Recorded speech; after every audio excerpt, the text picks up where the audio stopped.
Hola, ¿cómo están, queridos hermanos de Centro de Ayuda Cristiana, allí en Floresta?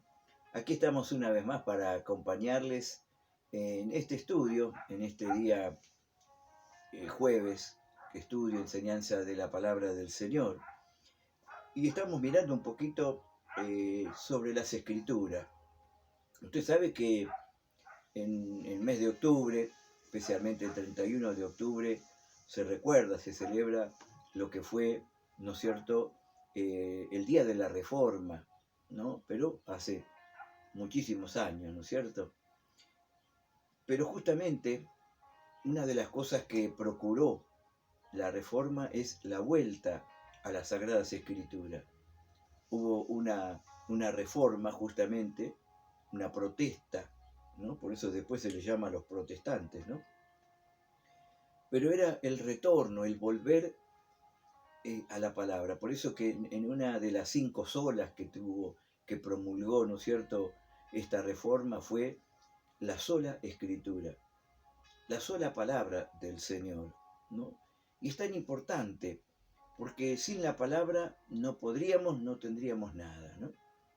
Por eso que yo quisiera hoy compartirles un poquito acerca del proceso de la palabra, el proceso de la palabra de Dios en nuestras vidas, de empezar de convertirnos, de ser creyentes, discípulos, obreros y bueno, demás. Pero hay como un proceso, ¿no es cierto?, que tiene que ver en la medida que yo le doy lugar a la palabra de Dios.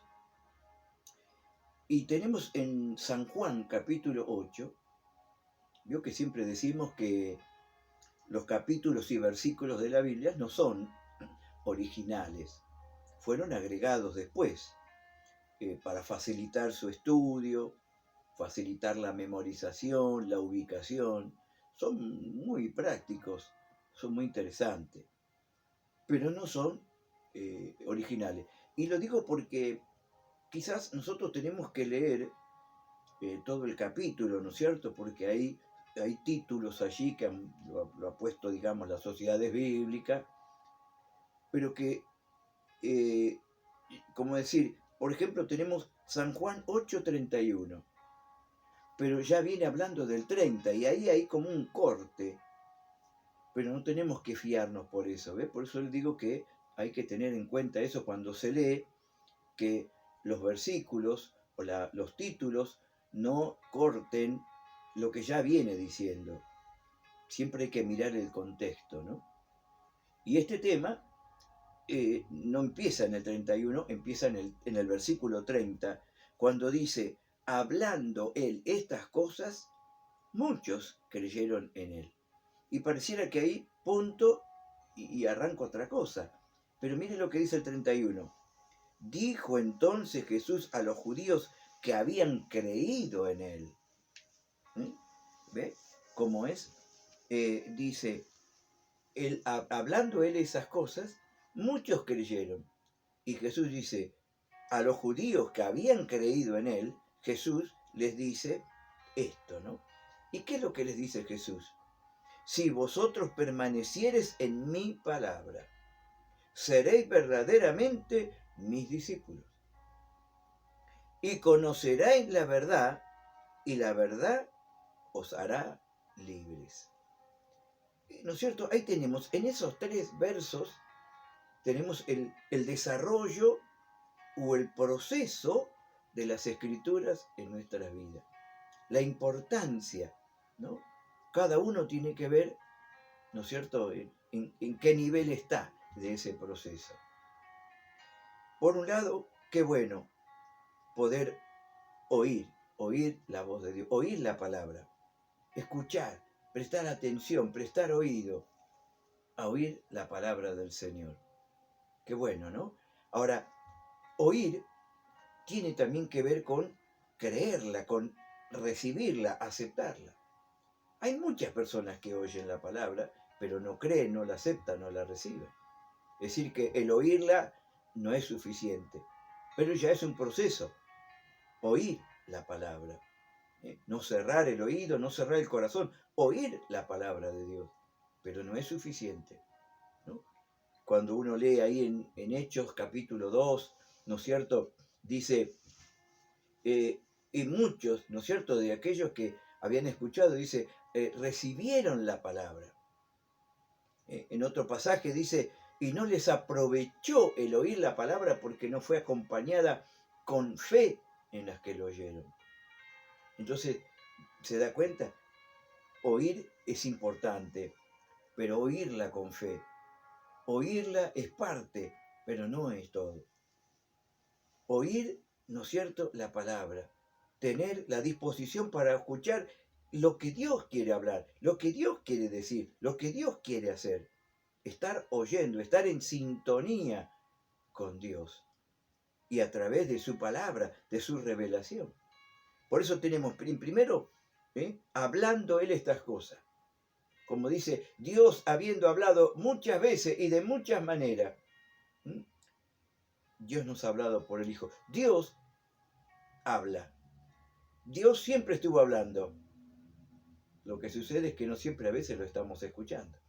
Alguien lo ilustró como la radio. Usted fíjese que la radio siempre está y no siempre nosotros la tenemos emprendida o la tenemos encendida o la tenemos sintonizando. Usted prende la radio, usted sintoniza la emisora y ahí está. Dice, así es, Dios está hablando. No siempre nosotros estamos escuchando. Y es por eso que tenemos que disponer nuestro corazón para oír a Dios. Como aquel Samuel puede decirle, Señor, habla, que tu siervo oye. Porque en esa voz está la dirección, la directiva, la guía, la fortaleza, la respuesta de Dios para nuestras vidas. Hablando Él estas cosas. ¿No? Que nosotros podamos oír lo que Dios está hablando. ¿Acaso no dice en Apocalipsis? Que dice como que tenemos que estar, dice, oiga, el que tiene oído para oír, oiga. ¿Qué tenemos que oír?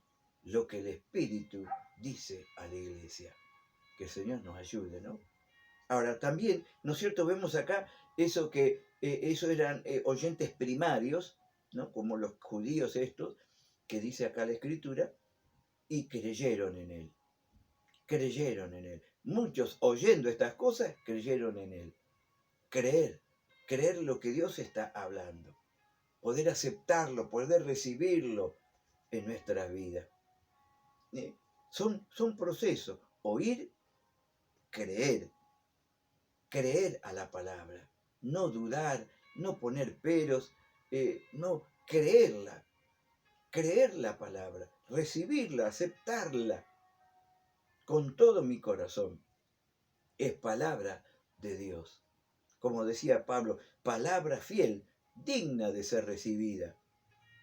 Esa palabra, la palabra de Dios, es digna de toda confianza. La palabra del hombre no vale nada, pero sí la palabra de Dios. Por eso aquí tenemos, pero ahora, oír la palabra, creerla, pero también dice permanecer en la palabra. Y si hoy falta algo, es estabilidad, es permanencia. ¿Cuántas vidas no permanece, no prevalece? Pero hay que permanecer, dice, hermano, el proceso a la perfección, a la madurez, tiene que ver con la perseverancia, con la persistencia en la palabra, en las cosas de Dios. Hermano, si vosotros permaneciereis en mi palabra, y eso es un distintivo de que vamos a ser verdaderamente sus discípulos. ¿Ve? Ahí está. Otro proceso más. Permanecer. Y el permanecer nos convierte en verdaderos discípulos. Y como consecuencia, conoceremos la verdad. Ahí está. Conoceremos la verdad de Dios. ¿Qué verdad? ¿Qué es la verdad? Preguntó Pilato. ¿Qué? Bueno, la verdad es lo que Dios dice, lo que Dios declara acerca de un asunto. No es mi verdad, no es la verdad de aquel, del otro, sino la verdad de Dios. Y yo tengo que llenarme de esa verdad de Dios, conocer. ¿Y para qué? Para que esa verdad me haga libre. Libre de mis conceptos que ya tengo. Quizás ya tengo una idea, yo tengo mis ideas, mis pensamientos, pero dice, me hará libre, libre de todo mal, libre de errores, libres de cosas que no concuerdan con la palabra. Venimos con pensamientos, con cosas, inclusive seguimos actuando y haciendo conforme a nuestro parecer, que a veces no concuerda con la palabra, para que ella nos haga libres de pecado. En mi corazón dice, guardado tus dichos, para no pecar contra ti y tanta. Pero ahí vemos la obra y el efecto de la palabra de Dios. Oír, creer, permanecer, ser discípulos, conocer la verdad, y esa verdad nos hará libre. La palabra de Dios va a estar haciendo ese efecto, esa obra en cada una de nuestras vidas y corazones. Que Dios les bendiga.